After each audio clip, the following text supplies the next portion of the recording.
Sandpaper on this drum, I know, is a mess. I just sent some pine through there. And I've talked before about using an abrasive cleaning stick to clean these abrasive rolls. Now, we'll do that. But I think what we're going to find is that out here where it's really gummed up, this is not going to be robust enough to get that clean, and that's going to be a problem. So let's try this first, and then we'll see what happens next, and I'll show you another tip if this thing doesn't work as well as it needs to.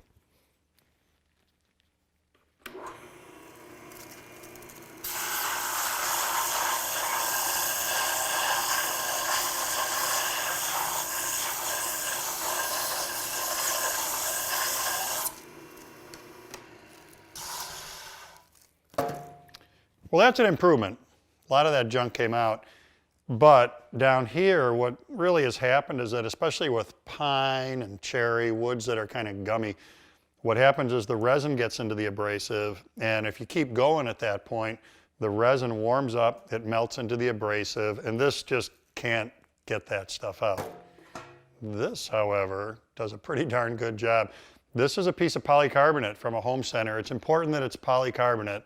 And what I've done is just grabbed it in one of the Craig clamps so that I have something good to hold on to. Let me go after these marks with this stuff. And the other thing that's going to happen here, you don't have smell-o-vision, so you're not going to know. It does give off a pretty lousy odor, but it does a nice job of cleaning out those tough buildups.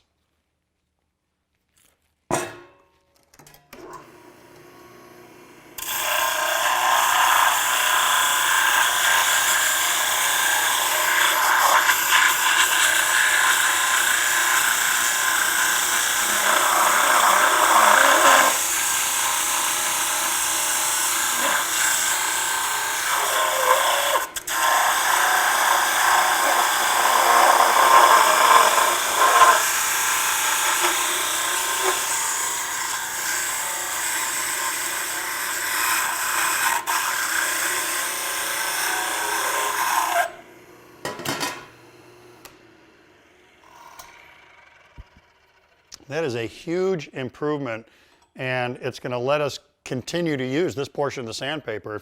If you can't get that junk out, you'll end up with a strip of sandpaper where you shouldn't be sending wood under there anymore because you're going to burn it because there's such a buildup in the abrasive. And it always seems, ironically, like those buildups like to happen right in the middle of the drum, so it really limits what you can do. So again, the key to this is that's a chunk of polycarbonate available at any home center. And it really does a nice job of getting out the tough stains.